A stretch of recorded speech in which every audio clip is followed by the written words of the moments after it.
Praise the Lord. आपल्या सगळ्यांचं ह्या निर्गमाच्या पुस्तकामध्ये स्वागत आहे. आणि आपण आजपासून निर्गमाचं पुस्तक शिकायला सुरुवात करत आहोत. निर्गमाच्या पुस्तकामध्ये अनेक घटना, अनेक घडामोडी आहेत. आणि ही देवाची योजना होती, इस्रायल लोकांना गुलामगिरीतून कसं सोडवावं. आणि मग देवाची योजना होती की कसं मानव जातीसोबत राहावं, त्यांच्यासोबत कसं चालावं. आणि म्हणून देवाने या मिस्री लोकांना, मिस्रातून इस्रायल लोकांना सोडवायची देवाने योजना केली. आणि ते ह्या पुस्तकात नमूद आहे. निर्गमाचं पुस्तक पवित्र शास्त्रात फार महत्वाचं आहे, कारण हे पुस्तक अखंड मानव जातीला पापातून कसं सोडवावं त्याचं स्पष्टीकरण देत आहे. त्याच्याविषयी आम्हाला संपूर्ण माहिती देतं. जसं जुन्या करारामध्ये निर्गमाच्या पुस्तकामध्ये त्या मिस्री लोकांना मिस्रातून इस्रायली लोकांना सोडवण्यासाठी देवाने मोशेला पाठवलं आणि मोशेने त्यांची सुटका केली. आणि आम्ही पाहतो नवीन करारामध्ये त्याच प्रकारे प्रभू येशू ख्रिस्त आला आणि प्रभू येशू ख्रिस्ताने संपूर्ण मानव जातीला पापातून सोडवलाय. निर्गमाचा अर्थ आहे इजिप्तच्या गुलामीतून इस्रायल लोकांची सुटका. इजिप्तच्या गुलामगिरीतून इस्रायल लोकांची सुटका. ओके, हे पुस्तक, निर्गमाचं पुस्तक 1440 ते 1400 येशू ख्रिस्ता अगोदर वाळवंटामध्ये, इस्रायल लोक वाळवंटामध्ये असताना त्या दरम्यान लिहिलं गेलं. त्याला ग्रीक भाषेमध्ये एक्सोडस असे म्हणतात. एक्सोडस म्हणजे बाहेर पडणे. ओके, आता निर्गमाचं पुस्तकामध्ये 40 अध्याय आहेत, 1213 वचनं आहेत आणि 31,848 पेक्षा जास्त शब्द आहेत. 1989 ऐतिहासिक गोष्टी ह्या पुस्तकामध्ये आढळतात. आणि 189 भविष्यवाण्या,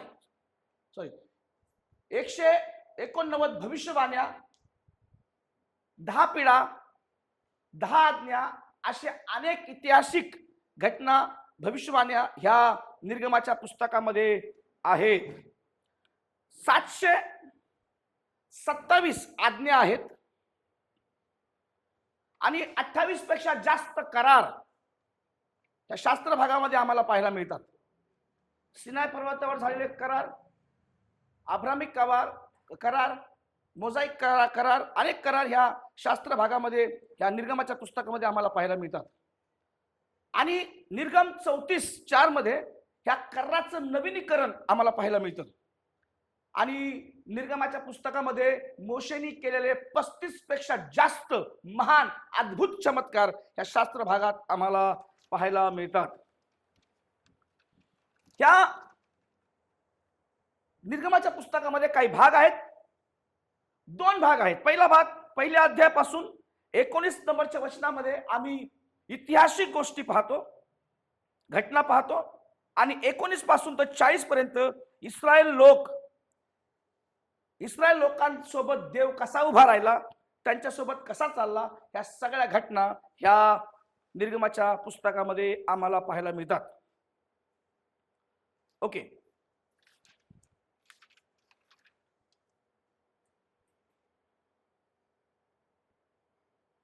निर्गमाच्या पुस्तकाची सुरुवात आपण पाहणार आहोत. त्याच्या अगोदर मगाशी तुम्हाला सांगितलं 727 आज्ञा, 28 करार, 34:4 मध्ये नूतनीकरण आणि 35 पेक्षा जास्त मोशेनी केलेले महान अद्भुत वेगवेगळे चमत्कार या शास्त्र भागात आहेत. ओके, आता निर्गमाची सुरुवात कशी झाली?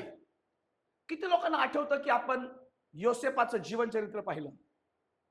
जर तुम्ही नसेल ऐकलं तेव्हा तुम्ही इथं नसताल.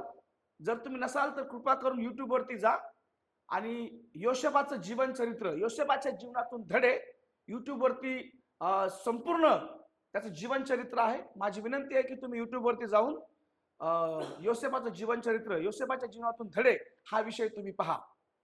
ओके, निर्गमाची सुरुवात ही उत्पत्तीपासून झाली. ओके, आम्ही उत्पत्तीमध्ये फार महत्वाचं एक कॅरेक्टर पाहतो, योसेफाचं. आणि योसेफ, आपल्याला माहिती आहे की त्याच्या भावांनी त्याला खड्ड्यात टाकलं, त्याच्या भावांनी त्याला व्यापाऱ्यांना विकलं, आणि व्यापाऱ्यांनी त्या योसेफाला पोटिफराच्या ताब्यात दिलं. पोटिफराच्या घरात योसेफ अनेक दिवस राहिला, आणि पोटिफराच्या बायकोची वाईट नजर योसेफावरती पडली, आणि योसेफ त्या घरात राहत असताना सर्व अधिकार त्या योसेफाच्या हातात होते.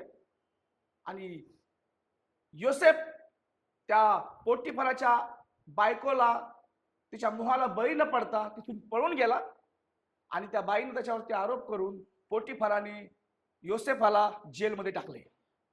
आणि योसेफ जेलमध्ये असताना त्या जेलमध्ये राजाचे 2 अधिकारी कैद होते, एक जेवण बनवणारा आणि एक राजाचा प्यालेदार.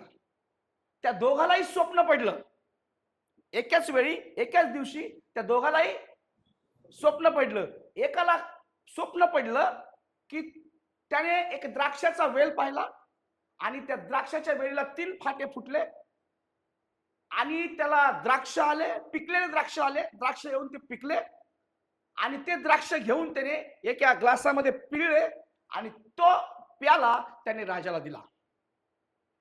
आणि दुसऱ्या एकाला स्वप्न पडलं की त्याच्या डोक्यावर एक टोपली आहे, आणि त्या टोपलीमध्ये भाकरी आहेत, आणि त्या भाकरी आकाशातले पाखरे येऊन खात आहेत. ह्या दोन्ही प्रश्नाने ते गोंधळलेले होते. आणि योसेफ त्यांच्या खोलीत कैद होता. योसेफाने त्यांना विचारलं, तुम्ही का परेशान आहात, का तुमच्या चेहऱ्यावरचा हावभाव उडालेला आहे? तेव्हा ते म्हणाले, आम्हाला स्वप्न पडलं आणि आम्ही त्या स्वप्नामुळे गोंधळून गेलोय. योसेफ म्हणाला, स्वप्नाचा अर्थ तर देव सांगतो. ओके, स्वप्नाचा अर्थ तर देव सांगणार आहे, तुम्ही मला सांगा काय तुमचं स्वप्न आहे. आणि मग दोघांनी आपापलं स्वप्न सांगितलं. तर पहिल्याच्या स्वप्नाचा अर्थ योसेफाने सांगितला की जे द्राक्ष तू पिळलेस, त्या द्राक्षवेलीला 3 फाटे फुटलेत, आणि त्याला द्राक्ष आले, आणि त्या द्राक्ष तू एका भांडारात पिळलेस, आणि तो प्याला तू राजाला दिलास. याचा अर्थ असा आहे तर 3 फाटे म्हणजे 3 दिवस, आणि या 3 दिवसामध्ये राजा तुला उंच करणार आहे, तुला जेलमधून सोडवणार आहे, आणि पुन्हा तुला प्यालेदाराच्या कामावर ठेवणार आहे.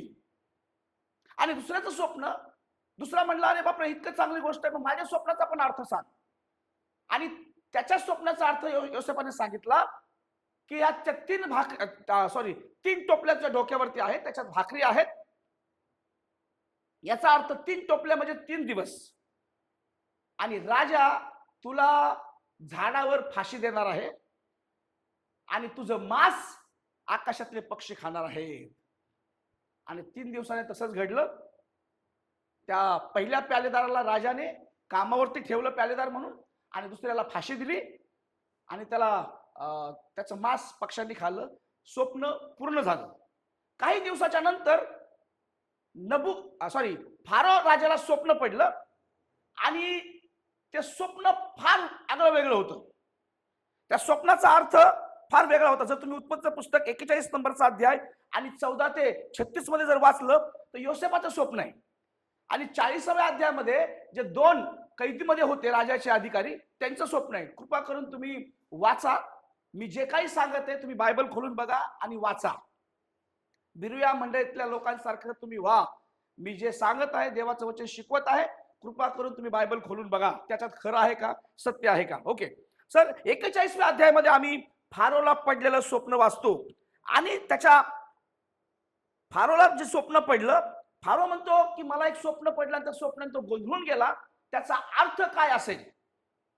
तर जो प्यालेदार होता, तो प्यालेदार अगोदर कुठे होता?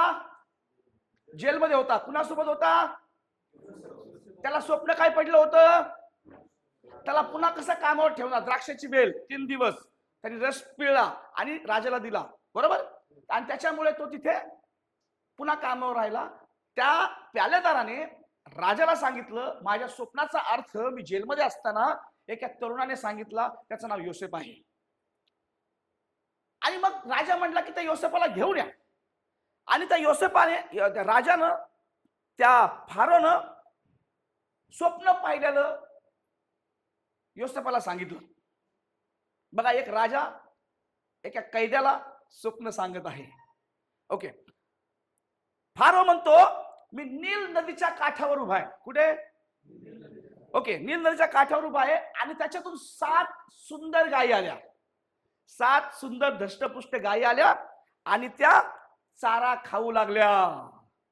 त्या चारा खाऊ लागल्या आणि म्हणतो थोड्या वेळाने मी असं स्वप्न पाहिलं, दुसऱ्या कुरूप आणि अशक्त कमजोर गायी आल्या आणि त्या गायी ह्या चांगल्या गायीच्या बाजूला जाऊन उभ्या राहिल्या आणि ह्या कुरूप गायीने चांगल्या गायीला गिळून टाकलं, खाऊन टाकलं.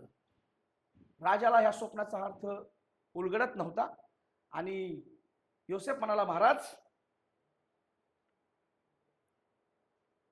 जे तुम्हाला स्वप्न पडलं हे स्वप्न चांगल्या गायी नील नदीमधून बाहेर आल्या म्हणजे हे चांगलं बिना दुष्काळाचं राज्य आहे. पण ज्या दुसऱ्या 7 गायी आहेत ते दुष्काळाचं चिन्ह आहे. म्हणजे आता आपल्याकडे 7 वर्ष अवकाश आहे. चांगल्या गायी हे चांगल्या राज्याचं प्रतीक आहे. पण ज्या दुसऱ्या कुरूप गायी आहेत त्या 7 कुरूप गायी दुष्काळाचं चिन्ह आहे आणि आपल्या देशावर 7 वर्षांनी दुष्काळ पडणार आहे. आणि तो राजा गोंधळून गेला, आता काय करणार? आणि मग योसेफाने सल्ला दिला त्या 7 वर्षात काय करायला पाहिजे. आणि योसेफाने फार हुशारी दाखवली. योसेफाने कसं आपलं साम्राज्य समृद्ध होईल, इजिप्त कसं मजबूत होईल त्याच्याविषयीचं प्लॅनिंग त्याला दिलं.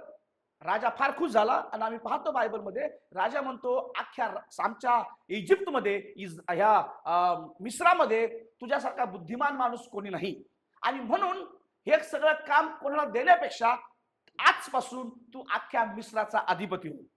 आणि योसेफ अख्ख्या मिस्राचा अधिपती झाला. फारोनं आपली अंगठी काढून त्याच्या हातात घातली आणि त्याला मिस्राचा 2 नंबरचा अधिकारी बनवलं. आणि आम्ही पाहतो मिस्रामध्ये जेव्हा योसेफ अधिकारी झाला 7 वर्ष त्यांनी खूप चांगल्या प्रकारचं प्लॅनिंग केलं, खूप चांगल्या प्रकारची योजना केली. त्याने लोकांकडून धान्य विकत घेतलं आणि कोठ्यात साठवलं. धान्य संपल्याच्या नंतर त्याने लोकांची शेती विकत घेतली, लोकांची जनावरं विकत घेतले आणि दुष्काळ जेव्हा पडला तेव्हा त्यांनी तेच धान्य जास्त किमतीमध्ये विकलं. ओके, आणि हे धान्य विकत घेण्यासाठी दुष्काळामध्ये योसेफाचे भाऊ 11 भाऊ ते धान्य घेण्यासाठी मिस्रामध्ये आले. आणि मिस्रामध्ये आल्याच्या नंतर योसेफाने त्यांना ओळखलं, हे माझे भाऊ आहेत. आणि मग योसेफाने ती सगळी स्टोरी तुम्हाला माहिती आहे. आणि मग योसेफ म्हणाला तुमचा बाप कुठे आहे, त्याला घेऊन या. आणि मग हे गेले आणि याकोबाला घेऊन आले आणि तिथून पुढे ह्या मिस्राची सुरुवात होते. आपण देवाचं वचन वाचूया. उत्पत्तीचं पुस्तक 46 नंबरचा अध्याय आणि 28 ते 29.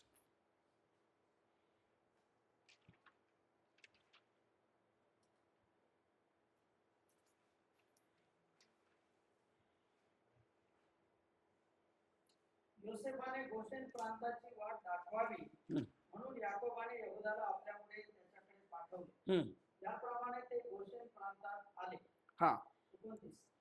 योसेफ आपला रथ सिद्ध करून आपला बाप इस्रायल याला भेटायला गोशेन प्रांतात गेला. आता गोशेन प्रांतामध्ये त्याचा बाप आला आणि योसेफ आपल्या बापाला भेटायला गेला. त्याला भेटून त्याच्या गळ्यास त्याने मिठी मारली आणि त्याच्या गळ्यात गळा घालून तो फार वेळ रडला. तेव्हा इस्रायल योसेफाला म्हणाला, तू अजून जिवंत असून तुझे मुख मी पाहिले, आता मला खुशाल मरण येवो. योसेफ आपल्या भावांना आणि आपल्या बापाच्या घरच्यांना म्हणाला, मी जाऊन फारोला खबर देतो की कनान देशात असलेले माझे भाऊ व माझ्या बापाच्या घरची माणसे माझ्याकडे आली आहेत. हे मेंढरे पाळणारे, गुरेढोरे पाळणारे आहेत, म्हणून ते आपली शेरडे, मेंढरे, गुरेढोरे व आपले सर्वस्व घेऊन आले आहेत. फारो तुम्हाला बोलावून विचारेल की तुमचा धंदा काय आहे. तेव्हा तुम्ही सांगा की बाळपणापासून आजवर आम्ही आपले दास गुरे ढोरे बाळगून आहोत. आमचा व आमच्या वाडवडिलांचाही हाच धंदा आहे. बरं, एक मिनिट ऐका. आता योसेफ आणि याकोब कुठे मिळालेत? मिस्रामध्ये. मिस्राची सुरुवात, निर्गमाची सुरुवात पहा कशी झाली. योसेफ आपल्या बापाला भेटला, आपल्या भावाला भेटला आणि फारोला जाऊन काय सांगतो? माझे भाऊ काय काम करतात? ओके. आता का का गुरेढोरे काम करतात? का सांगितलं? कारण योसेफाने दुष्काळाच्या अगोदर सगळ्या राज्यातले गुरेढोर विकत घेतले आणि आता ते सरकारी प्रॉपर्टी आहे. गुरेढोर, शेती, धान्य आता ही सरकारी प्रॉपर्टी आहे. ओके. आता सरकार याला विकणार. मग आता इतके गुरेढोर आहेत, हे सांभाळणार कोण? मग तो राजाकडे गेला, राजाला सांगितलं आणि त्याच्या भावाला सरकारी नोकरी दिली. काय नोकरी दिली सरकारी?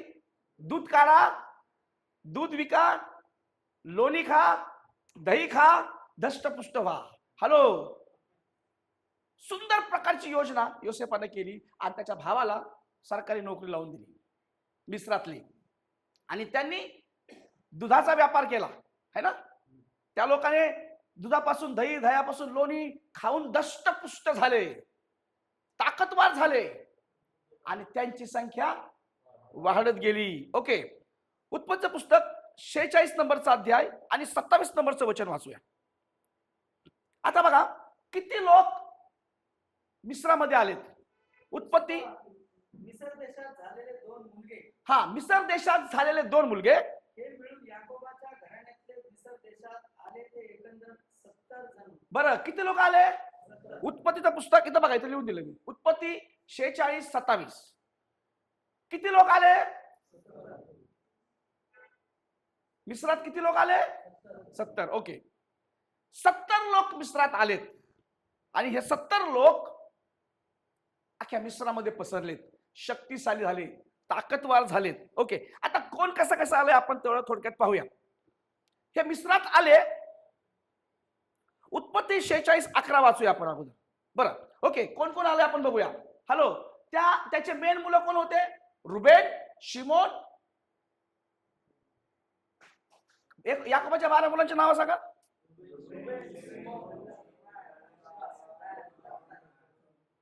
काय काय? किती लोकांना माहिती याकोबाच्या 12 मुलांची नावं? हा बोला, बोल रोहित.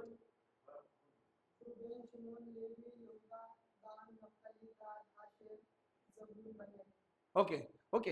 हे त्याला का बोलायला सांगितलं? कारण त्याला इंग्लिश जास्त माहित नाही. इथं वाचून तो बघणार. Very good, very good Rohit. याकोबाच्या 12 मुलांच्या नावं आपण सगळ्यांनी पाठ केले आणि याकोबाच्या 12 मुलांचा प्रत्येक मुलांचा इतिहास आणि त्याचं सिक्रेट आपण पाहिलेलं आहे. ओके. तुम्ही युट्यूब वरती गेलात तर याकोबाच्या 12 मुलांचा इतिहास आहे, कृपा करून तुम्ही पहा. ज्याचं नाव टाकाल त्याचा इतिहास तुम्हाला मिळेल. ओके. याकोबाचे हे 12 मुलं कुठे आलेत?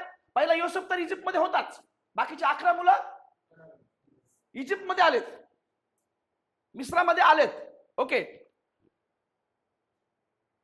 याकोबासोबत पुरुष, प्रत्येक पुरुष त्याचं कुटुंब, रुबेन, शिमोन, लेवी, यहुदा, इसाकार, जुबलून आणि बन्यामीन, दान, नप्तालीन, गाद आणि आशेर, याकोबाचे वंशज 70 जण आलेत. याकोब आधीच ह्या मिस्रामध्ये होता. ओके.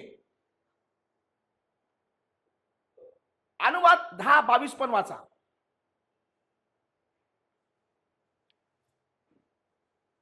अनुवाद 10-22.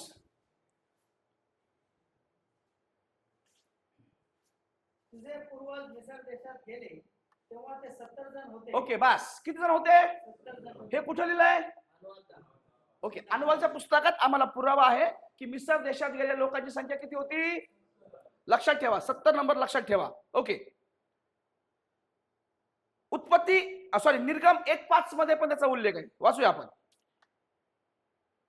निर्गम 1:5. याकोबापासून झालेले एकंदर 70 जण होते. बस. किती जण होते? 70. ओके. कनान देशातून मिस्रामध्ये किती लोक आलेत? ओके. 70 लोक आलेले आहेत. आता आपण पाहणार आहोत कुणाचे वंश, कुणाचे किती मुलं ह्या देशामध्ये आले. आपण वाचूया उत्पत्ती पुन्हा एकदा 46 46 नंबरचा अध्याय,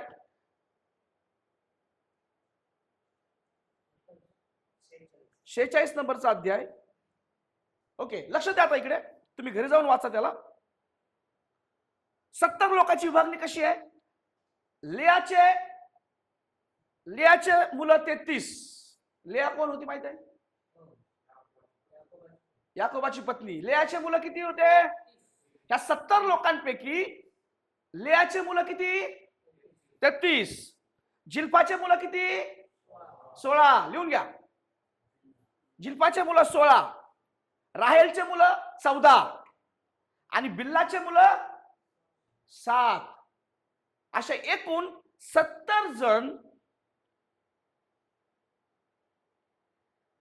ह्या मिस्रामध्ये आलेले आहेत. कळालं? क्लिअर? राहेल सोबत त्या राहेलच्या बापाने तिन्ही मुलीला देऊन टाकल्या. ओके, एकीचे लियाचे 33 मुलं, जिल्पाचे 16 मुलं आणि राहेलच्या वंशातले 14 मुलं आणि बिल्लाच्या वंशातले 7 जण. ओके, आता लियाच्या वंशातलं कोण कोण आहे? रुबेन, शिमोन, लेवी, यहुदा, इसाखार, जुबलून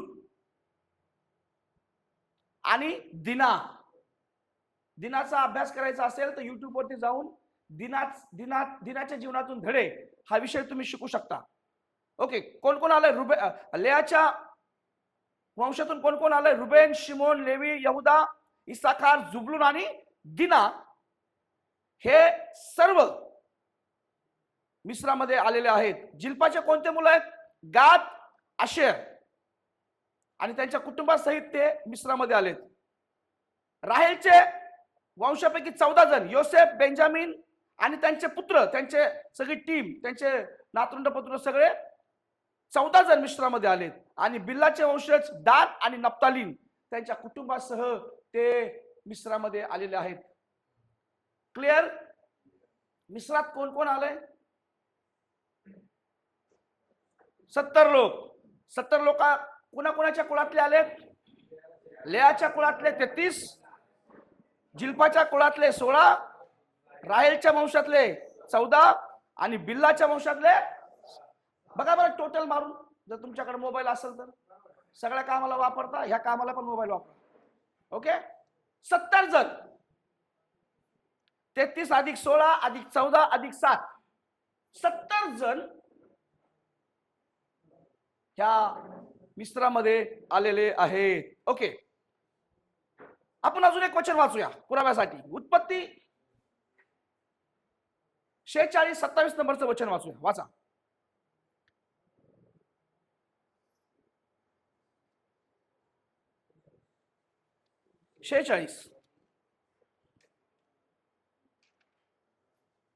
योसेफाला मिस्र देशात आलेले 2 मुलगे मिळून याकोबाच्या घराण्यातले मिस्र देशात आलेले एकंदर 70 जण होते. ओके, एकंदर 70 जण होते. हे सगळे शास्त्र भाग आपण वाचलेले आहेत.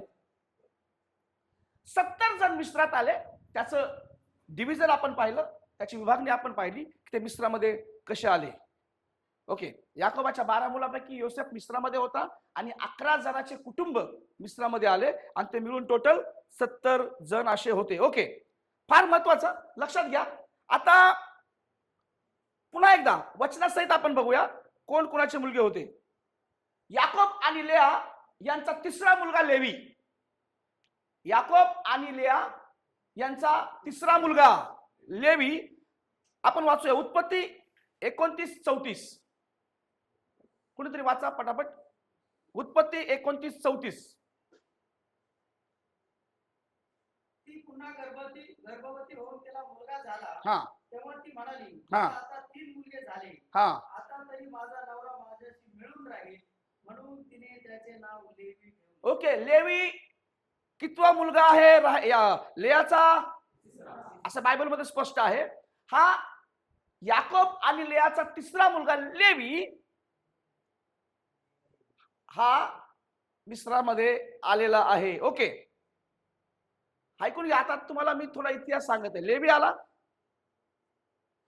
अब्रामापासून तर मोशेपर्यंत किती पिढ्या गेल्या आज तुम्हाला समजणार आहे. 7 पिढ्याचा इतिहास कसा आहे आपण बघूया. ओके ओके लेवीचं पुस्तक. आता पहिला कोण आला इथे? लेवी. कोण आलाय बोला ना? अब्रामापासून मोशेपर्यंत. ओके आता लेवी याकोबाचा मुलगा, तिसरा मुलगा लेवी हा आला. आता लेव्याचे किती मुलं आहेत? काय? नाही नाही नाही नाही प्लीज प्लीज मला डिस्टर्ब नका करू. ऐकून घ्या. तुम्ही समजून घ्या मला काय सांगायचं ते. तुम्ही मला हे नका करू. ऐकून घ्या. याकोब आणि लेवाचा मुलगा, लेयाचा मुलगा कोण? लेवी. ओके तो मिस्रात आला. आता लेवी कुणाचा मुलगा आहे? लेयाचा. माझं काय चुकतंय का? असं अडण्यासारखं नका नाही करू. हे बघा काय दिलंय. याकोब आणि लेयाचा दुसरा मुलगा कोण? लेयाचा मुलगा कोण? ओके. आणि लेवीचा पुत्र कोण आहेत? तुमच्या लक्षात आलं का? लेवी हा याकोबाचा मुलगा आणि लेवीचा मुलगा कोण? 3 पुत्र आहेत त्याचे, गर्शोन, कोहात आणि हे तिन्ही नावं तुम्ही लक्षात ठेवा. मला माहित आहे हे लहान लहान कॅरेक्टर आपण लक्षात ठेवत नाही, पण लहान लहान कॅरेक्टर किती अद्भुत आहेत आपण प्रत्येक आठवड्याला पाहिलेलं आहे ना. जर नसेल तर तुम्ही युट्यूबवरती जाऊन बघा, प्रत्येकाचं किती सुंदर महत्व आहे. बघा आपण वाचूया उत्पत्ती 46:11.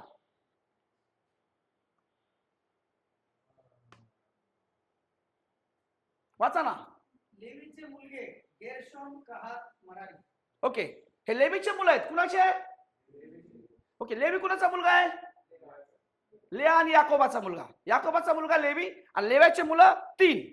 ओके ह्या तिघांपैकी आपण कोहातला घेऊया. कोण? कोहात. ह्या 3 मुलांपैकी कोहातला घ्या. आता बघा वाचूया निर्गम 6:16-20. तुमच्या लक्षात येईल. बरं ऐका आपण थोड्या वेळाने वाचूया. अगोदर बघा याकोबाचा मुलगा कोण? तिसरा लेवी. लेवीचा मुलगा कोण? हे 3 मुलं आहेत, पण कोहातला लक्षात ठेवा. कोहात. ओके आता कोहातचा मुलगा कोण? कोहातनी अमरामशी कोहातचा मुलगा अमराम. कोण? कोहातचा मुलगा अमराम. आणि अमरामाचा मुलगा कोण? तर मोशे. अमरामाचा मुलगा ओके लक्षात घ्या. आता समजून घ्या. हॅलो मला माहित आहे तुम्ही कन्फ्युज व्हाल म्हणून मी थोडं स्पष्ट केलं याला. जर तुम्ही निर्गमाचं पुस्तक 6वा अध्याय 16-20 वाचा सर पुन्हा एकदा. लेवीच्या वंशावळीप्रमाणे आपण कुणाची वंशावळी बघतोय? का बघतो माहितीये का? निर्गमाची सुटका करणारा महान नेता, आंतरराष्ट्रीय नेता, त्याचं वंशावळ आपण पाहतोय आणि त्याचं नाव आहे मोशे. मोशे कुणाच्या कुळात जन्माला आला आम्हाला माहिती पाहिजे. देवाने त्याला का निवडलं. ओके वाचा. व आपण कुणाची वंशावळ बघतोय? लेवीची. याकोबाचे 12 मुलं, 12 मुलांपैकी तिसरा मुलगा लेवी आणि त्या लेव्याची वंशावळ काय आहे बघा. ओके लेवीच्या वंशावळीप्रमाणे त्याच्या मुलांची नावे ही. त्यांच्या मुलाची नाव ही गेर्शोन, कहात व मरारी. हा. लेवीचे आयुष्य 137 वर्षांचे होते. हा. गेर्शोनाचे मुलगे त्यांच्या कुळाप्रमाणे हे लिब्नी व शिमी. कहाताचे मुलगे अमराम, इसहार, हेब्रोन व युजियल. कहाताचे आयुष्य 133 वर्षांचे होते. मरारीचे मुलगे महली व मुशी. लेवीची कुळे त्यांच्या वंशावळीप्रमाणे ही आहेत. अमरामाने आपली आत्या योखबेद ही बायको केली. तिच्यापासून त्याला अहरोन व मोशे झाले. अमरामाचे आयुष्य 137 वर्ष. बस आता बघा अब्रामापासून मोशेपर्यंत 7 पिढ्या. किती पिढ्या? वर्ष नाही पिढ्या. एक पिढी तो किती वर्षाचा आहे? 120, 130, 110. योसेफ 110 वर्षाचा असताना मेला. हॅलो तुम्ही अंदाज लावा किती वर्ष. हा ऐकून घ्या. ओके, आपण मोजूया, बघूया अब्रामापासून तर मोशेपर्यंत 7 पिढ्या कोणत्या. पहिला अब्राम. ओके, अब्रामाचा मुलगा इसाक. इसाकाचा मुलगा, बरोबर आहे का? याकोबाचा मुलगा, लेव्याचा मुलगा अमराम. कोहात. लेव्याचा मुलगा कोहात, आणि कोहाताचा मुलगा आणि अमरामाचा मुलगा मोशे कुणाच्या कुळातला आहे? अरे बोला ना, काय सगळ्यांनी बोला, कुणाच्या कुळातला आहे? लेवीच्या कुळातला मोशे आहे. अब्रामापासून कितव्या पिढीतला तो? 7व्या पिढीतला मोशे आहे. देवाची निवड बघा कशी आहे. 7 नाही, अब्रामाला दिलेला आशीर्वाद. 7 पिढ्या अब्रामाला आशीर्वाद दिला, त्याचं जनरेशन कसं पुढे वाढत चाललंय बघा. ओके, बघूया आपण आता.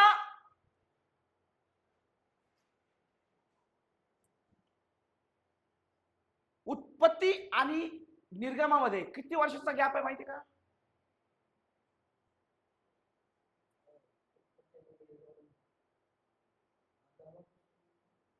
बरं, ठीक आहे, नका टेन्शन घेऊ, मी तुम्हाला उगाच प्रश्न विचारला, काय हरकत नाही. ओके, 430 वर्ष. कितना साल?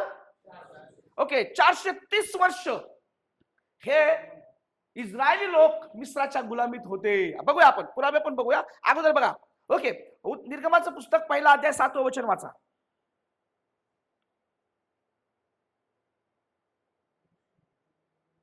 इस्रायल वंशज फलद्रूप झाले व अतिशय वृद्धी पाहून बहुगुणित झाले. ओके, ते महाप्रबळ होऊन त्यांनी देश भरून गेला. आता किती लोक आले मिस्रामध्ये? 70. जेव्हा मोशेने बाहेर काढले तेव्हा किती लोक होते? पुरुष किती होते? 6 लाख पुरुष. स्त्रिया वेगळ्या, त्यांची मुलं वेगळी. आले किती? बोला ना. आणि झाले किती? फक्त पुरुष. बरोबर आहे का? हा देवाचा आशीर्वाद होता. हे 6 लाख लोक पाहून 400 वर्षाच्या नंतर एक नवीन फारो आला, एक नवीन राजा आला, आणि त्या राजाला जळफळाट झाली. त्यांनी पाहिलं हे इब्री लोक आमच्या लोकांपेक्षा धष्टपुष्ट आहेत. का बरं? त्यांना खायला प्यायला भरपूर होतं. त्यांचा खानदानी व्यवसाय झाला होता. कोणता? गाय म्हैस सांभाळणं, दूध पिणं, लोणी खाणं. हॅलो, दूध दही पौष्टिक अन्न खाऊन ते धष्टपुष्ट झाले. त्याच्यासोबत देवाच्या आशीर्वादामुळे ते बलाढ्य झाले आणि एक राष्ट्र बनले. त्यांची संख्या इतकी वाढली, त्या मिस्री लोकांपेक्षा जास्त, आणि मिस्री लोकांपेक्षा शक्तिशाली, मिस्री लोकांपेक्षा हुशार. हे नवीन आलेल्या फारोने पाहिलं. नवीन आलेला फारो, त्याला योसेफाने काय काय केलं माहितीच नव्हतं. आता 400 वर्ष गेलेत, कोण लक्षात राहणार आहे? याला योसेफाची काहीच माहिती नव्हती, पण त्याला इब्री लोक माहिती होते. हे इब्री लोक आपल्या लोकांपेक्षा धष्टपुष्ट आणि मजबूत आणि बलाढ्य झाले आहेत. ओके, आणि वाचूया आपण निर्गम याचा पहिला अध्याय 9 आणि 10. पहा हा फारो काय म्हणतोय, याला कशी भीती वाटली बघा. तो आपल्या लोकांना म्हणाला, पहा या इस्रायल वंशाचे लोक आपल्यापेक्षा संख्येने व बलाने अधिक झाले. आपल्यापेक्षा संख्येने आणि बळाने मजबूत आहेत.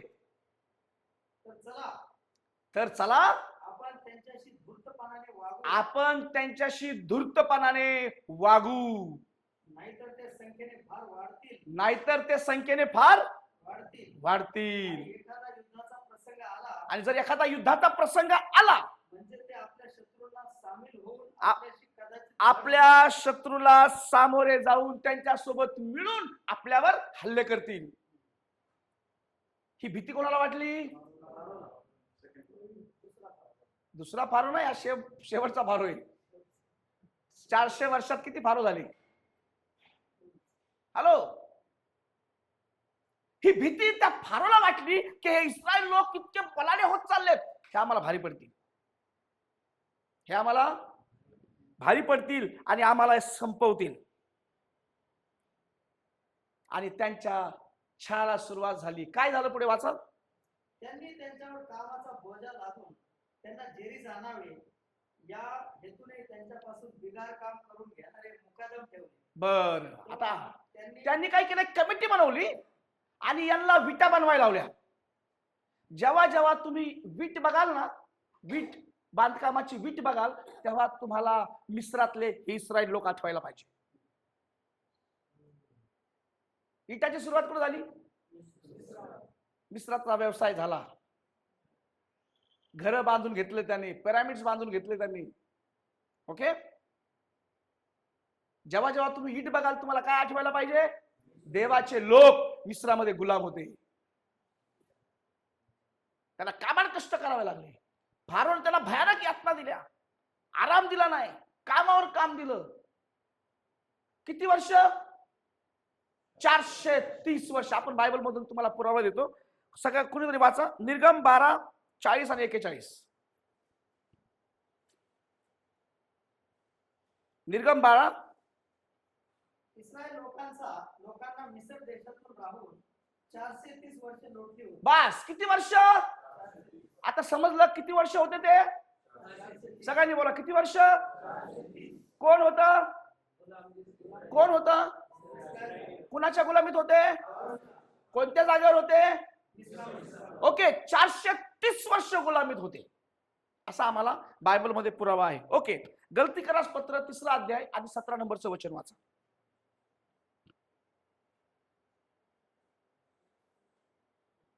गलतीकरास पत्र.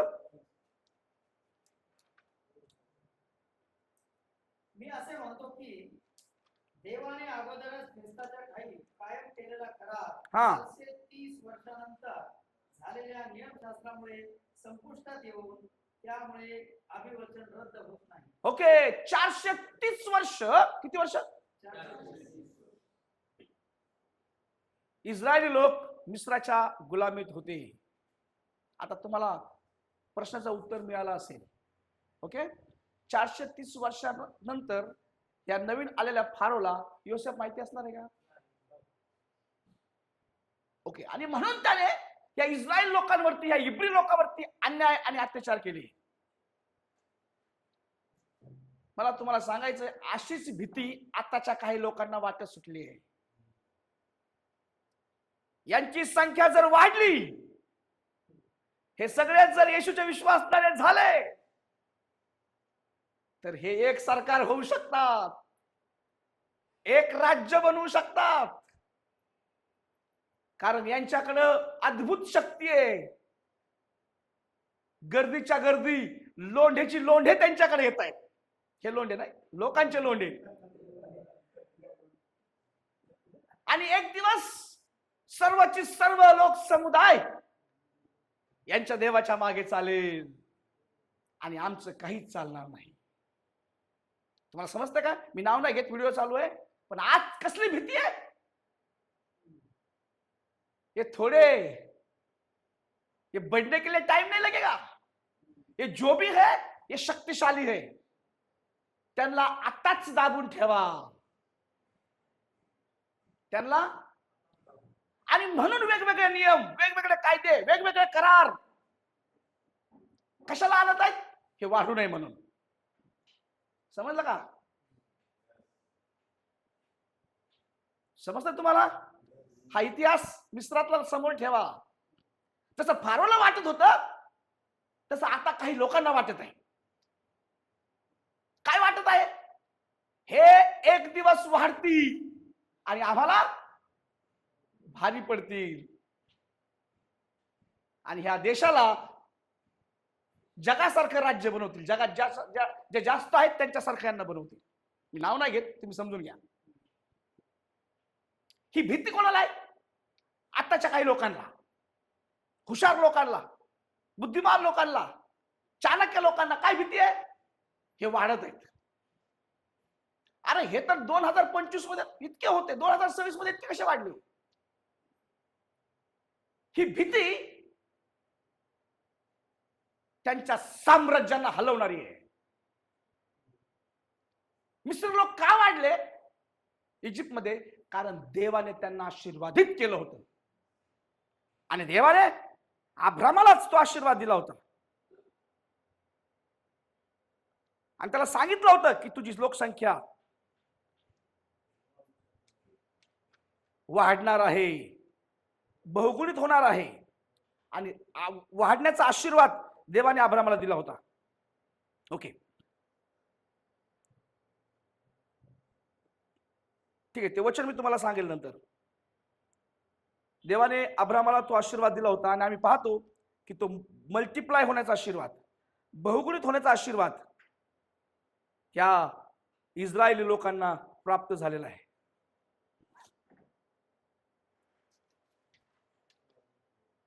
आमच्यावर कोणाचा आशीर्वाद आहे? त्यांना कोणी संपू शकत नाही. देवाच्या लोकांचा छळ होईल पण त्यांना कोणी मिटवू शकणार. कोणीतरी म्हटलं होतं यांना मारू नका, त्यांना जितकं मारताल यांचं रक्त बी म्हणून जमिनीत पडेल. त्याचा पुरावा नाहीये म्हणून मी बोलत नाही. मी शोधलं खूप, त्याचा पुरावा नाहीये, इतिहासात नाही, गुगल मध्ये पुरावा नाहीये.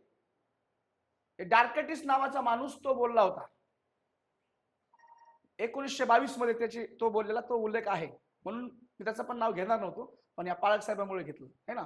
तुम्हाला ते मागचं उदाहरण माहिती असेल, माहिती नसल्यामुळं, अर्धवट माहिती असल्यामुळे राजाने फाशी दिली, माहिती ना. ओके, तर प्लीज ते उदाहरण तुम्ही लक्षात ठेवायचा आपण बसल्याच्या नंतर. ओके, नसेल तर मी उदाहरण पुढच्या वेळेस सांगाल. आता कॅमेरा चालू आहे बरं, सॉरी सर. कुठे होतो आपण? तर तो म्हटला यांना मारू नका, यांना जर मारलं तर यांचं रक्त जमिनीमध्ये बी म्हणून पडेल. एक ढेकून जेव्हा मरतो ना, त्या ढेकणाच्या पोटात किती अंडे असतात माहिती आहे? 70. किती? अभ्यास करा, अभ्यास करा, वाकडे तिकडे बघू नका, अभ्यास करा. मला माहिती आहे तुमच्या चेहऱ्यावर प्रश्नचिन्ह असतील, कारण आपण कधी अभ्यास करत नाही, कधी माहिती करत नाही, आलेला दिवस घालवायच्या मागे पडतो. 70 पेक्षा जास्त अंडे त्या ढेकणाच्या पोटात असतात. एक ढेकण मारल्यावर किती अंडे बाहेर पडतात ते तुम्हाला दिसणार नाहीत, पण तुमच्या कपाटात, तुमच्या खाटात जाऊन ते बरोबर नंतर मोठी होतील आणि मग ढेकणे काढायला फार त्रास होईल तुम्हाला. एक ढेकून पण तुमच्या घराला बर्बाद करू शकतो. हॅलो, तुमची झोप उडवू शकतो. लक्षात ठेवा, विश्वासणारे लोक, जर एखादा माणूस, एखादा विश्वासणारा छळातून जर मेला तर त्याचं रक्त बी म्हणून ह्या धरतीवर पडेल आणि तुम्ही विचार नाही करू शकणार किती बी पडलेले उगवतील, हजारोच्या संख्येने वाढतील. आणि जेव्हा जेव्हा ज्या ज्या ठिकाणी विश्वासणाऱ्यांचा छळ झाला त्या ठिकाणी त्यांची संख्या वाढली आणि ज्यांनी छळ केला त्यांचं साम्राज्य संपलं. मला भीती वाटते हे का करतात असं. हॅलो, हे आम्हाला हे देवाच्या लोकांना संपवायच्या मागे लागणारे लोक एक दिवस संपणार आहे. त्याला वेळ लागणार नाही, आमच्या समोर घडेल. साधं समजू नका, कारण विश्वासणाऱ्यांसोबत फारो लोकांच्या सैन्यानी मिस्री लोकांना किती भयानक त्रास दिला, पण ह्या सगळ्या सैन्याला देवानी एका पाण्याच्या घोटात मारून टाकलं, लाल समुद्रामध्ये. नो चान्स, पळू शकत नाही. घोड्यासहित मारून टाकलं, सगळे सैन्य मारून टाकलं. मिस्री लोक इस्रायल लोकांना फार त्रास देणारे, वेदना देणारे होते. ओके. फारोला काय भीती होती की हे मजबूत होतील, हे बलाढ्य होतील, हे शक्तिशाली होतील, आणि म्हणून फारोने त्यांना विटा बनवायचं काम दिलं, माती व्हायचं काम दिलं, ओझे व्हायचं काम दिलं, त्रास कठीण त्यांना काम दिलं. इतकंच नाही तर त्या फारोने त्यांना भयानक वेदना दिल्या. पहिला अध्याय 13 नंबरचं वचन वाचूया. निर्गम 1:13.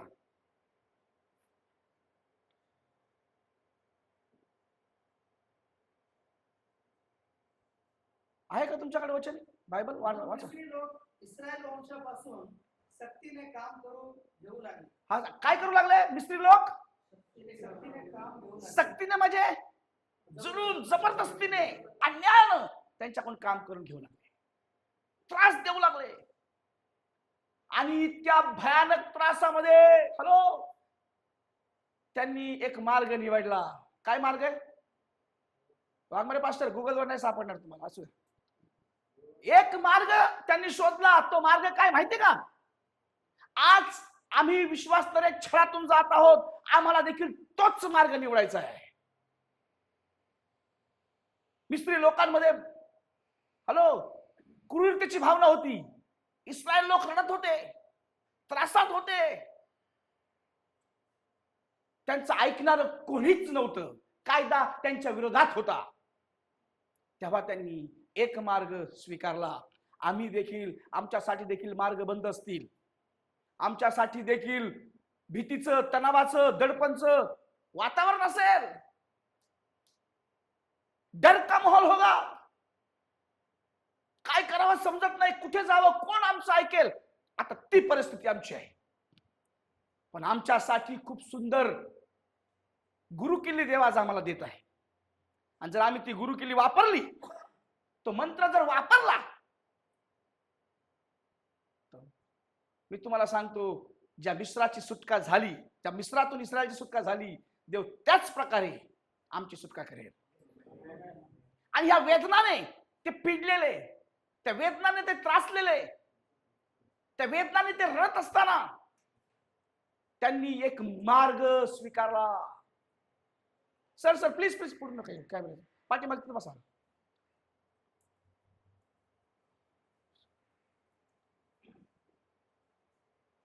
त्यांना वेदना, त्यांना त्रास काय दिलं? पुन्हा एकदा वचन वाचा.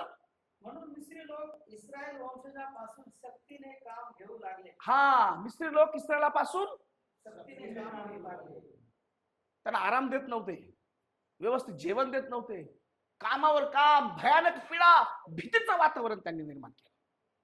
आणि हे लोक भयात जीवन जगत होते. आणि तेव्हा त्यांनी एक मार्ग स्वीकारला. कुणी? इस्रायल लोकांनी. काय मार्ग स्वीकारला? त्याने त्या त्रासाला कंटाळून जिवंत देवाची प्रार्थना करायला सुरुवात केली, देवाला आवाज द्यायला सुरुवात केली. त्यांच्या वेदना त्यांनी देवाला सांगायचा प्रयत्न केला. त्यांनी गुडघे टेकायला सुरुवात केली. त्यांनी अश्रुपूर्ण नेत्राने देवाची प्रार्थना केली. कठीण परिस्थितीमध्ये तुमच्या उपयोगी कोणी पडणार नाही. कोणताच समाजसेवक तुमच्या उपयोगी पडणार नाही. कोणताच पास्टर तुमच्या उपयोगी येणार नाही. परंतु जर तुम्ही गुडघे टेकले तर देवांचा देव, प्रभूंचा प्रभू तुमच्या उपयोगी पडेल. इस्रायल लोकांना कुणाचा सहारा नव्हता. त्यांच्याकडं दुसरा कोणताच मार्ग नव्हता की कोण त्यांचं ऐकेल. कोणतंच राज्य त्या फारोच्या समोर येऊ शकत नव्हतं. इतका बलाढ्य आणि शक्तिशाली तो राजा होता. सोन्याने भरलेला सोनेरी राजा तो होता. सोनेरी मिस्राचं साम्राज्य होतं. आणि म्हणून तर हे सोनं घेऊन आले कर्राचा कोश बनवायला. तिथून आपण पाहिलंय देवाच्या लोकांनो, ह्या भीतीच्या वातावरणामध्ये, ह्या वेगवेगळ्या नियमाच्या वातावरणामध्ये मिस्त्री लोकांनी जे केलं, जर आपण ते करू, आम्ही जिंकू. हालेलुया. कारण देवांचा देव, प्रभूंचा प्रभू आमच्या बाजूला लढेल, आमच्यासाठी उभा राहील. ह्या मिस्त्री लोकांनी इस्रायल लोकांना भयानक यातना दिल्या. यांना घरात राहू देत नव्हते. रात्रंदिवस कामावरती यांना झोपत होते. हे देवाचे लोक, त्यांनी जो मार्ग स्वीकारला तो अतिउत्तम होता. गुडघे टेकून प्रार्थना करण्याचा, जिवंत देवाला आवाज द्यायचा, देवाजवळ रडायचा त्यांनी मार्ग स्वीकारला. जरी ते जास्त प्रमाणात नव्हते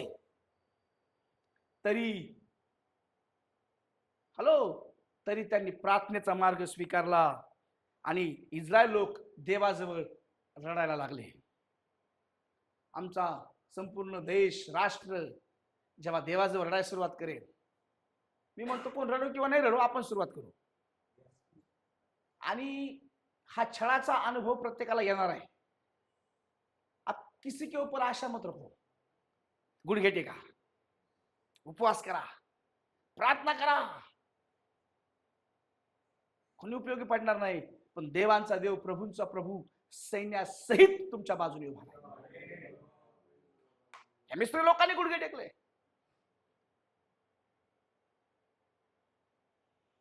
आणि देवाजवळ प्रार्थना करायला सुरुवात केली. आज विश्वास असणाऱ्या लोकांनी देखील देवाजवळ अश्रू गाळायची वेळ आहे, रडायची वेळ आहे. तुमचा विश्वास देवावर ठेवायची वेळ आहे. आता आमचा विश्वास लोकांवरती आहे. तो मदत करेल, तो मदत करेल, कोणतरी येईल, कोई नहीं आएगा. अब देखो आगे सब भाग जाएंगे. आपका नाम लेके तो बोले बाबा देखो आपका नंबर भी फोन से डिलीट करेंगे. 100% ऐसा ही होगा. जो इतिहास हमने शनिवार को देखा है लोनावाड़ा में, वो इतिहास होने वाला है. कळलं? तुमच्या ताटात खाणारे म्हणतील आम्ही नाही ओळखत त्याला, कोण आहे तो माहित नाही आपला, कधीतरी भेटलो असेल. तुमच्या सोबत राहणारे पाळक लोकच तुमच्या विरोधात उभे राहतील.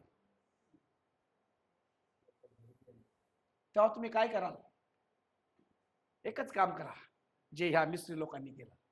तुमची स्थिती आज त्या लोकांसारखी आहे, आपल्या सगळ्यांची स्थिती आज त्या लोकांसारखी आहे. आणि आम्हाला खूप सुंदर हा देवापासून आलेला मंत्रच म्हणा, ही शिक, ही शिकवण, हा धडा आमच्यासाठी आहे. आम्ही गुडघे टेकावे, अश्रू गाळावे, रडावं देवाजवळ.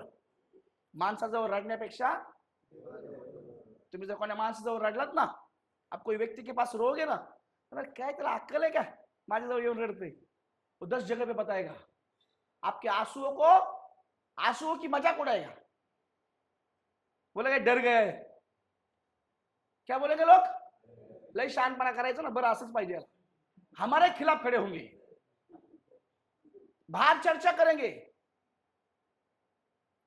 हम किसी के पास रोने से अच्छा हम परमेश्वर के पास रोए. पुन्हा जवळ जाऊन आमचं घरानं सांगण्यापेक्षा. काल आम्ही एका फार टेन्शन मध्ये होतो, भयानक तो त्रास होता आणि माझ्याकडे काही मार्ग नव्हता. मी कोणाला सांगू पण शकत नव्हतो. थोडस विक्रांत भाऊला शेअर केलं, पण आतलं खूप मोठं गुपित मी कोणाला सांगू, किसी को नाही बोल सकता. म्हणलं नाही सांगणार कोणाला. माझा एक मित्र पास्टर आहे, त्याच्याकडे गेलो. आम्ही दोघांनी मिळून खूप प्रार्थना केली आणि माझा विश्वास आहे देवाने त्यातून आम्हाला सोडवलं. Praise Lord. कुणाकडे नका जाऊ, देवाजवळ जावा. जर देवावर विश्वास असेल तर त्याची प्रार्थना करा. जर माणसावर विश्वास असेल तर त्यांच्याकडे जा आणि फसा आणि हसून घ्या त्यांच्याकडून. हसणार तर तुमच्यावर, बरोबर आहे, मला माफ करा, पण हे असंच चालणार आहे. आणि हे मिस्त्री लोक त्या वेदनाने, त्या गुलामीने त्रासलेले आणि त्यांचा आक्रोश देवाजवळ सुरू झाला, त्यांचं रडणं देवाजवळ सुरू झालं, त्यांची प्रार्थना देवाजवळ सुरू झाली. फारोने त्यांना फार भयानक शिक्षा दिली, फार भयानक त्रास दिला. आपण वाचूया निर्गम 1 अध्याय 15 ते 22 वाचूया. एक मिनिट. आता काय झालं माहितीये, या फारोने पाहिलं इतका त्रास देऊन देखील हे लोक मजबूतच आहेत, यांची संख्या वाढतच चालली, यांचं गणगोत वाढतच चाललंय. तो म्हणला हे कुठेतरी थांबवायला पाहिजे.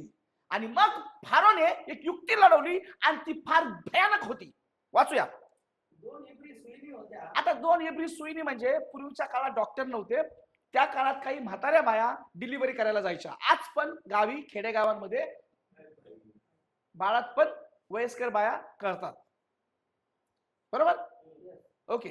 तर दोन बाळात पण करणाऱ्या दोन ह्या इब्री बाया होत्या आणि डॉक्टरचं काम करायच्या त्या काळात, जाऊन डिलिव्हरी करायच्या घरात जाऊन. आणि हे फारोला माहिती होतं आणि म्हणून फारोने अशा दोन दाईंना म्हणजे डिलिव्हरी करणाऱ्या बायांना आपल्या महलात बोलवलं आणि त्यांना काय सांगितलं ऐका. एकीचे नाव शिप्रा व दुसरीचे नाव पुआ. हा त्यांना मिसरच्या राजाने आज्ञा केली की हा तुम्ही इब्री स्त्रियांचे बाळंतपण करीत असता, तुम्ही इब्री स्त्रियांचे बाळंतपण करीत असता, प्रसूत होण्याच्या जागी त्या बसल्या म्हणजे नीट पहा. हो, प्रस्तुत होण्याच्या जागी तुम्ही नीट पहा.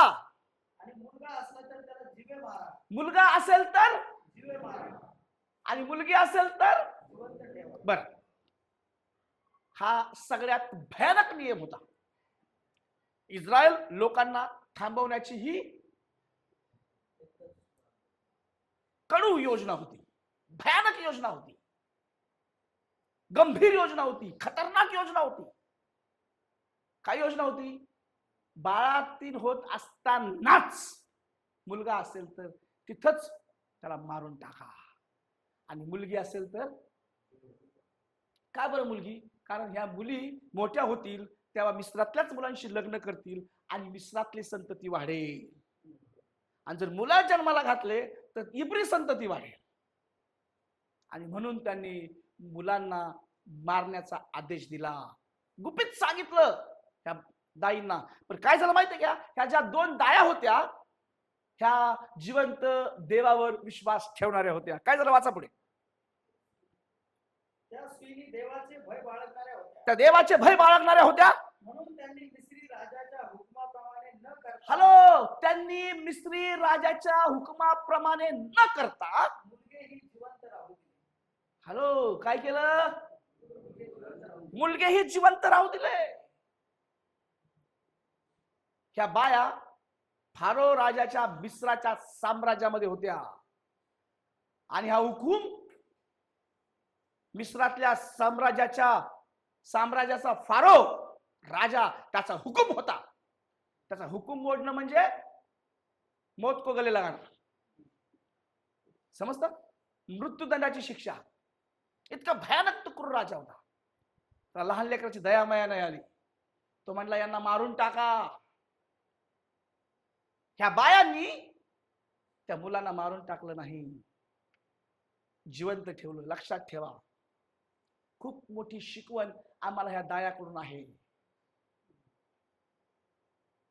तुमचा राजा तुम्हाला काही सांगो, पण तुम्हाला राजांच्या राजाचं ऐकलं पाहिजे.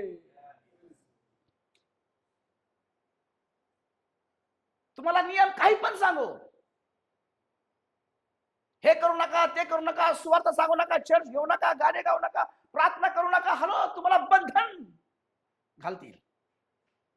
तुम्ही कोणाचं ऐकाल? सुवार्थ सांगणं कोणाचं काम आहे?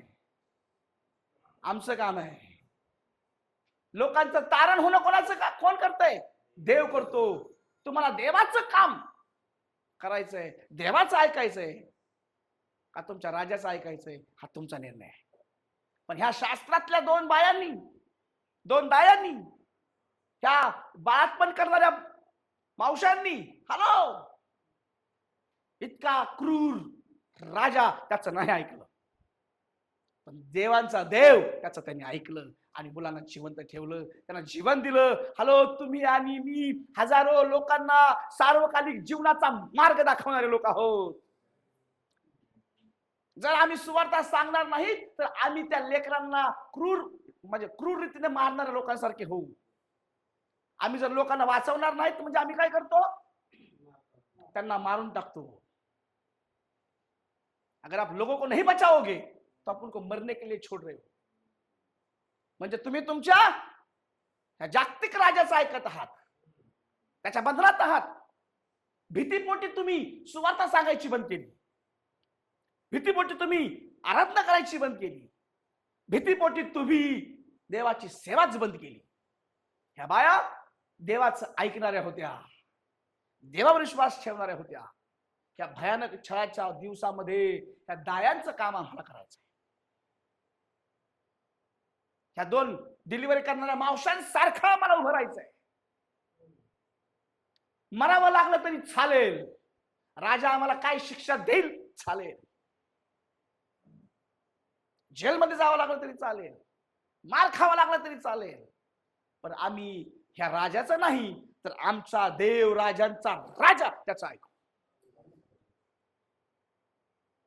देवाच्या लोकांनो, आम्हाला सुंदर शिकवण आहे. ह्या कठीण दिवसात बघा, चांगल्या वातावरणात तर कोणी सुवार्थ सांगेल हो, है की नाही? चांगल्या शेतात तर कोणी बी पेरल, काय बडी बात आहे का? पण गायरान शेतामध्ये, बाभळी आलेल्या शेतामध्ये, दगडाळ शेतामध्ये, खडकाळ शेतामध्ये शेती करून दाखवणं शेतकऱ्याचं काम आहे. समजतं?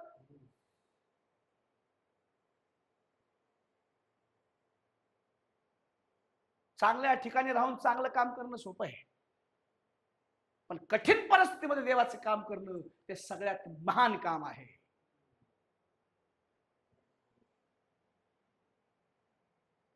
आम्हाला विचार करायचा आहे, त्या दायाच्या जागेवर आम्हाला स्वतःला ठेवायचं आहे. आम्ही त्या फारो राजाच्या राजासारखं ऐकतोय का देवाचं ऐकत आहोत? कोणाचं ऐकलं पाहिजे आपण? बोलून चालणार नाही, देवाचं निर्णय घ्यायचा आहे. चाहे कुछ भी कहे जमाना, मैं दीवाना येशू का मैं दीवाना. लक्षात ठेवा, ज्याचा छळ होईल ना तो हिरो सारखा चमकेल. हिऱ्यासारखा चमकेल, पण हिरो सारखा. सुवार्ता सांगणारे हिऱ्यासारखे चमकतील, ताऱ्यासारखे चमकतील, पण छळ सहन करणारे आजच्या युगात हिरो होतील. सगळीकडे त्यांचंच नाव, हॅलो, सगळीकडे त्यांचीच चर्चा, सगळीकडे त्यांच्यासाठी प्रार्थना, सगळेजण त्यांच्यासाठी फंड रेज करतील. मी तर करेल बाबा. सगळेजण त्यांच्याविषयीच बोलतील, किती तुम्ही हिरो सारखे आहात. तुम्हाला छळातून जावं लागलं, समजायचं तुमच्यासाठी देवाने लोकांचे हृदय खोललेत, तुमच्याविषयी प्रेम निर्माण केलंय, तुम्हाला मदत करायची चालना देवाने त्यांच्यात टाकली. ज्याला फेमस व्हायचं असेल त्यांनी छळातून जा. हॅलो, किती कठीण वाटतं ना ऐकायला.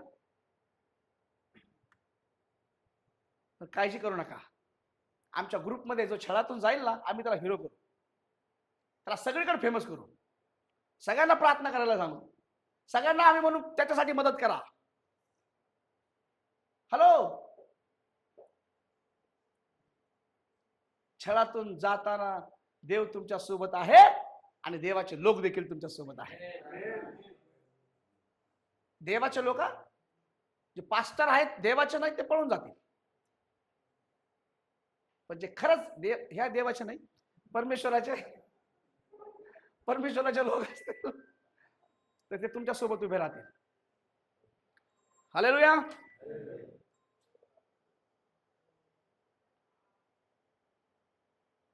आम्हाला शिकायचं आहे या दायांकडून. कुणाचं ऐकायचं आहे? क्या हम हमारे प्रार्थना को बंद करेंगे? काय देवाची आराधना बंद करणार?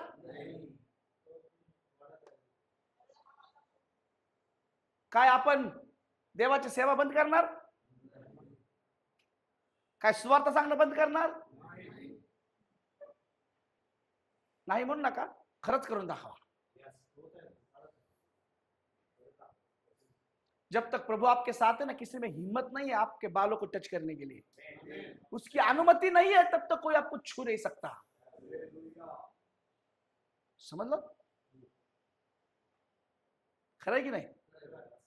पण त्याच्यावर विश्वास असेल तर तो तुमच्या सोबत आहे. दायांना मला सांगा, फारोने यांना जवळ घेऊन बोलवलंय. कुठे गेला तो फारो?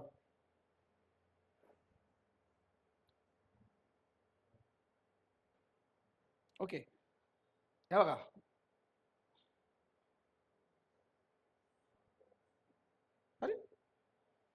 ओके, हे बघा, मला माफ करा, हे मला काढता नाही आलं घाईमध्ये, पण याच्या पाठीमागे दाया बसल्यात, फारो त्यांना घेऊन बसलाय.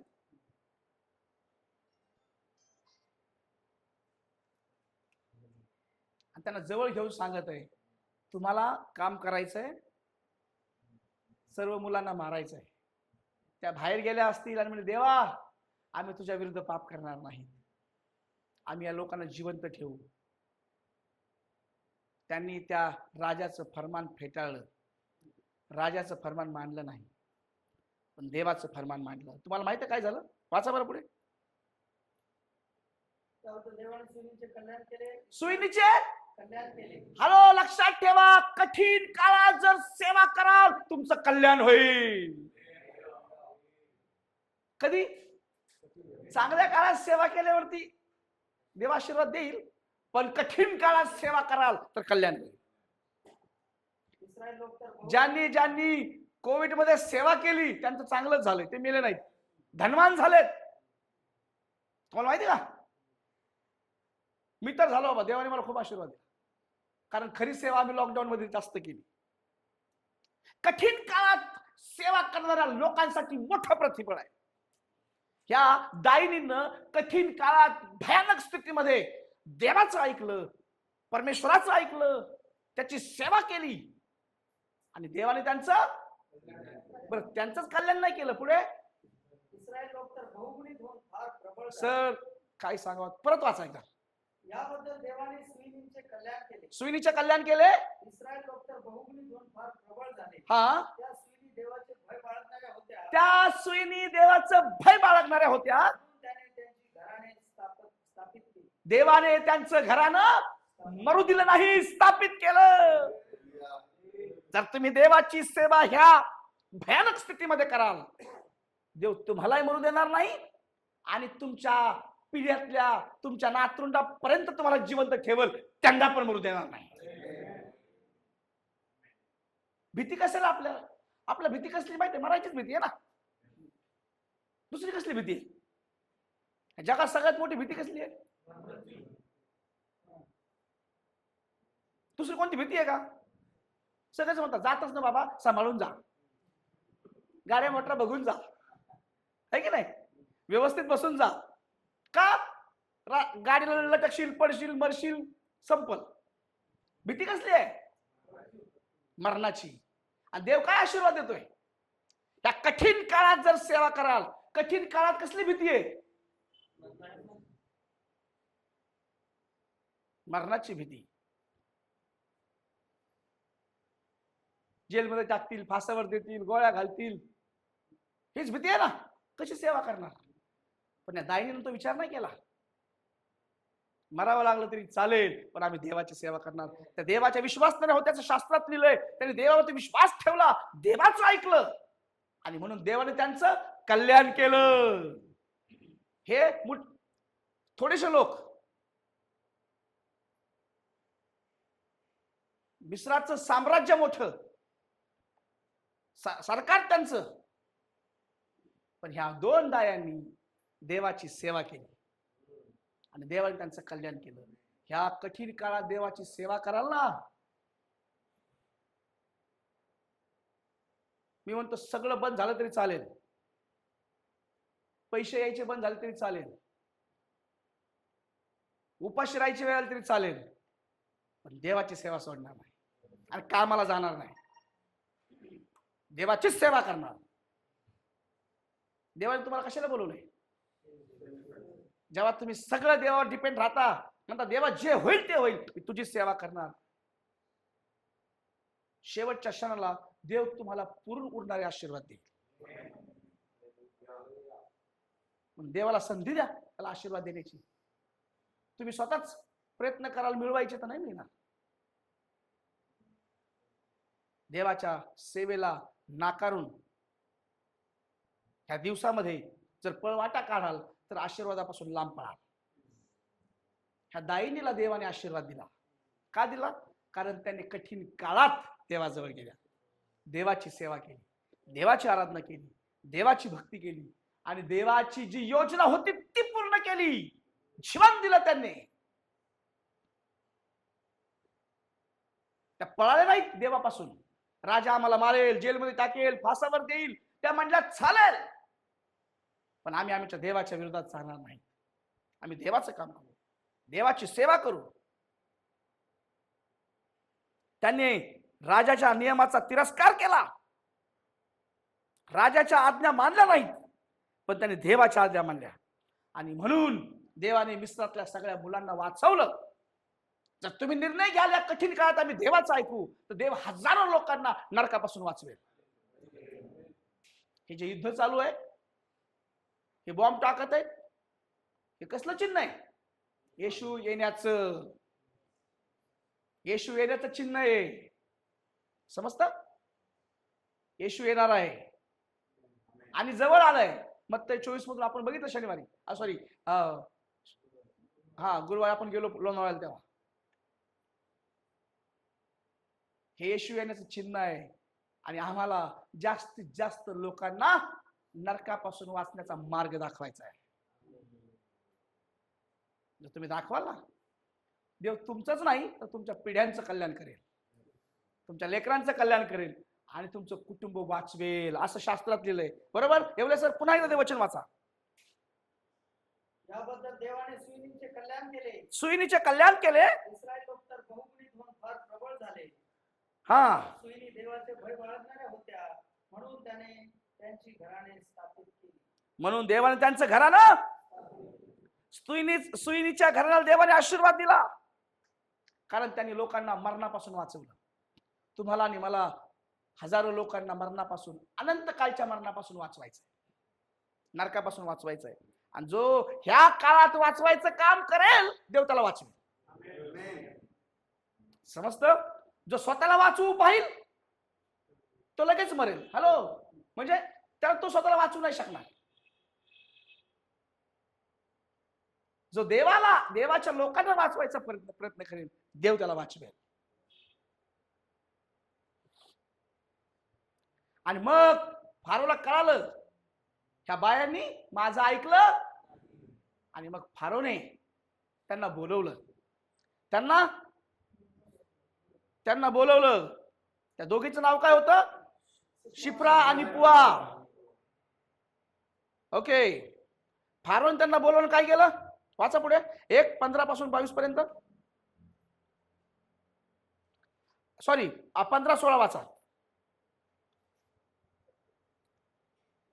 दोन इब्री सुईणी होत्या. हा, एकीचे नाव शिप्रा व दुसरीचे नाव एकीचे नाव शिप्रा व दुसरीचं नाव पुआ होतं. त्यांना मिस्रच्या राजाने आज्ञा केली की, त्यांना मिस्रच्या राजाने आज्ञा केली की तुम्ही इब्री स्त्रियांचे बाळंतपण करीत असता, तुम्ही इब्री स्त्रियाचे बाळंतपण करीत असता, प्रसूत होण्याच्या जागी त्या बसल्या, हा म्हणजे नीट पहा. हा आणि मुलगा असला तर त्याला जिवे मारा, हा पण मुलगी असली तर तिला जिवंत ठेवा. हा त्या सुईणी देवाचे भय बाळगणाऱ्या होत्या, हा म्हणून त्यांनी मिस्री राजाच्या हुकुमाप्रमाणे न करता मुलगेही जिवंत राहू दिले. हा तेव्हा मिस्री राजाने त्या सुईणींना बोलावून विचारले, हा तुम्ही हे का केले? हा मुलगे का जिवंत राहू दिले?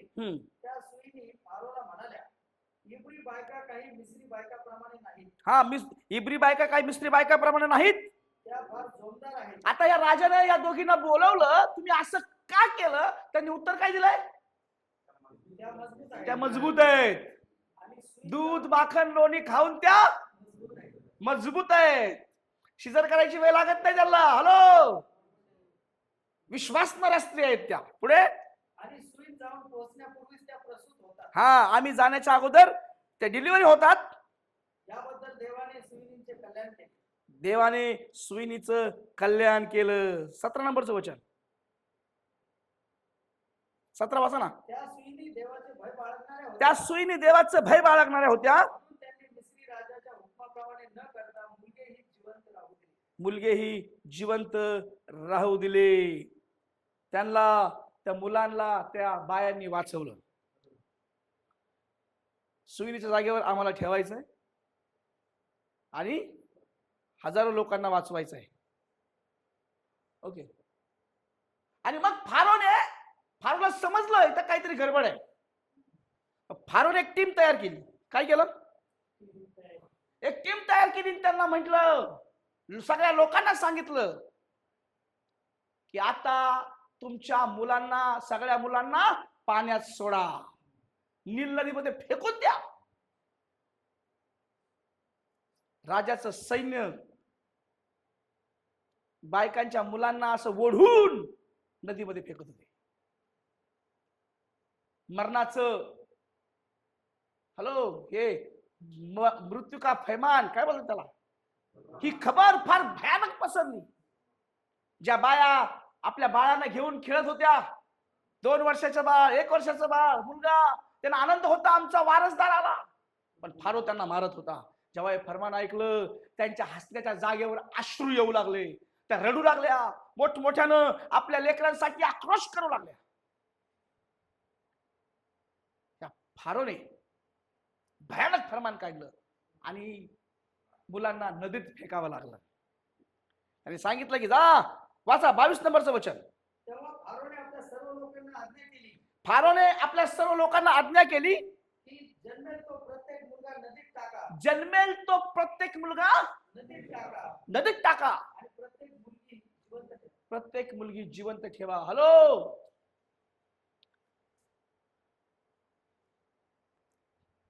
प्रत्येकाच्या घरात रडणं, प्रत्येकाच्या घरात आक्रोश. मुलं नदीत फेकायला सांगितले आणि फेकणं गरजेचं होतं. राजाचं ऐकावंच लागत होतं.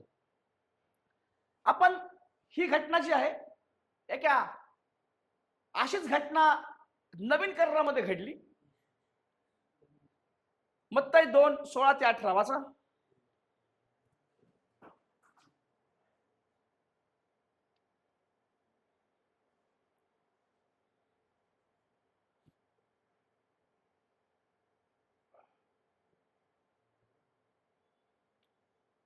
मत्ती 2:16-18. तेव्हा मागील लोकांनी आपल्याला फसवले हे पाहून हेरोद अतिशय संतापला. हेरोद अतिशय संतापला आणि जी वेळ त्याने मागील लोकांपासून नीट विचारून घेतली होती, त्याप्रमाणे त्याने बेथलेहेमात व आसपासच्या सर्व प्रदेशात जी 2 वर्षांची व त्याहून कमी वयाची 2 वयाच्या पेक्षा कमी मुलांना त्या सर्वांना त्याने माणसे पाठवून त्यांच्याकडून जीवे मारून टाकले. सेम घटना. मोशे मिस्राचा सोडवणारा होता आणि या जगातच सोडवणारा नवीन करारात येणार होता. त्याच्या आधी मृत्यूचं फरमान त्या हेरोदाने काढलं आणि तिकडे फारोने काढलं. इर्मायाची एक संदेश, एक भविष्यवाणी पूर्ण झाली. वाचूया आपण. 17 नाही, इर्मायाचं पुस्तक. वाचा. इर्माया संदेशाच्या द्वारे जे सांगितलं होतं ते त्या समयी पूर्ण झाले. ते त्या समयी पूर्ण झालं. काय ते असे? रामा येथे रडणे व मोठा आक्रांत यांचा शब्द ऐकण्यात आला. राहेल आपल्या मुलांसाठी रडत आहे आणि ती नाही म्हणून तिचं रडणं काही थांबेना. वाचूया आपण इर्माया 21:15. इर्मायाची भविष्यवाणी मिस्रात पूर्ण झाली. इर्मायाची भविष्यवाणी येशूच्या जन्माच्या वेळेला पूर्ण झाली. आणि म्हणून सुरुवातीला आपण पाहिलं निर्गमाचं पुस्तक हे ऐतिहासिक पुस्तक आहे. आणि किती ऐतिहासिक गोष्टी याच्यामध्ये आहेत. जवळजवळ 1989 ऐतिहासिक गोष्टी, इतिहासाच्या भविष्यवाण्या या निर्गमाच्या पुस्तकात आहेत. परमेश्वर असे म्हणतो या बघा, ही राहेल रडत आहे. ओके, राहेल आपल्या मुलांसाठी रडत आहे, आक्रोश करत आहे. तिचे अश्रू थांबत नाहीत. तिचं सांत्वन कोणी करू शकत नाही, कारण तिच्या कुळातल्या मुलांना ह्या फारोने घरातून ओढून नदीमध्ये फेकून दिलेला आहे. आक्रोश, यातना, दुःख. 2 वर्षाचं बाळ मेल्यावर त्या घरात काय यातना होतात, ज्या घरात घटना घडली त्यांनाच माहिती आहे. फार भयानक आहे, सहन नाही होऊ शकत. समजतं? अशा हजारो घरातले मुलांना मारून टाकलंय. फारोने फरमान काढलं, यांना मारून टाका. निर्गम 1:15-22 वाचूया पुन्हा एकदा. दायाला ठार मारायला सांगितलं, त्यांचं ऐकलं नाही. पण 2 इब्री सुईणी होत्या, एकीचे नाव शिप्रा व दुसरीचे नाव पुआ. त्यांना मिस्राच्या राजाने आज्ञा केली की तुम्ही इब्री स्त्रियांचे बाळंतपण करीत असता प्रसूत होण्याच्या जागी त्या बसल्या म्हणजे नीट पहा, आणि मुलगा असला तर त्यांना जीवे मारा. ओके, पण मुलगी असेल तर मुलगा असेल तर जीवे मारा. यांनी केलं नाही, मुलांना मारलं नाही, म्हणून त्यांनी फरमान काढलं की प्रत्येक मुलगा घरातून छिनून नदीमध्ये टाका. राजाचं सगळं सैन्य सगळीकडे फिरत होतं. जिथं आवाज आला त्या मुलांना घेऊन नदीत टाकत होते. नवीन फारो त्याने इस्रायल लोकांना आशीर्वाद म्हणून बघितलं नाही. इस्रायल लोक मिस्रासाठी खरं तर आशीर्वाद होते. त्याच्यामुळेच फारोचं सैन्य, फारो वाचला गेला होता. कारण दुष्काळ पडणार आहे 7 वर्ष, हे कोणी सांगितलं त्याला? पहिल्या फारोला योसेफाने. जर सांगितलं नसतं तर दुष्काळात त्याला जावं लागलं असतं आणि त्या साम्राज्य संपलं असतं.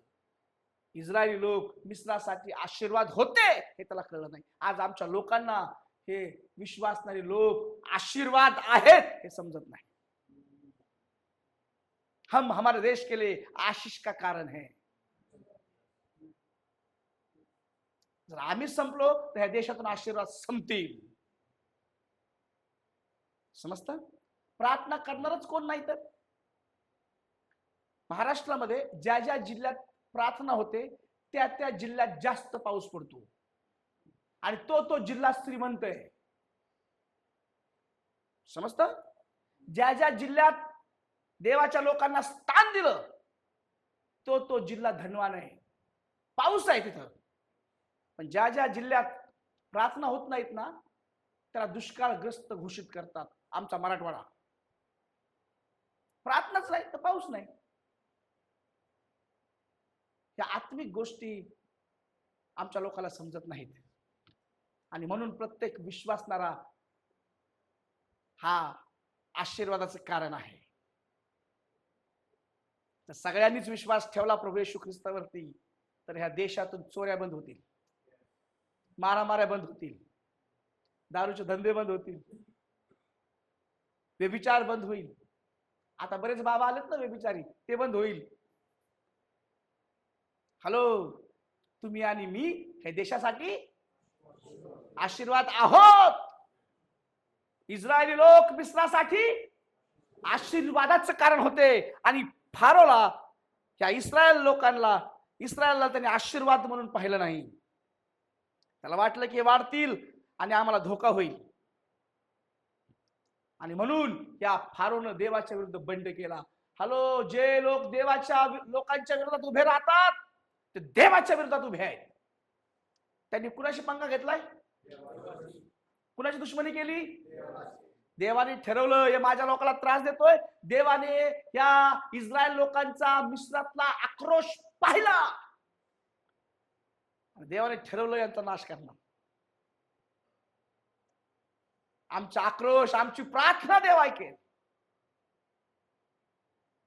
आणि फार भयानक होईल.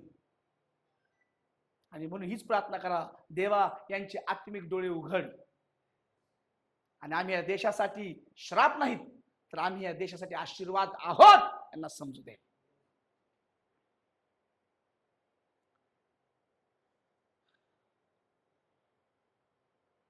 Very good. आणि मग आम्ही पाहतो की सगळे मुलं पाण्यात टाकले पण एक आई वडील त्यांनी आपल्या मुलाला फेटाऱ्यात टाकलं. आपण मोशेच्या जन्माविषयी पुढच्या आठवड्यात पाहूया. हा मिस्राचा पहिला अध्यायातला हा इतिहास आहे आणि मिस्राची सुरुवात इथं झाली. फार भयानक यातना मिस्री लोकांना दिल्या पण त्यांना वाचवायची योजना देवाने ह्या पुढच्या दुसऱ्या अध्यायामध्ये केली. आपण पाहूया. देव बाप तुम्हाला आशीर्वाद देव.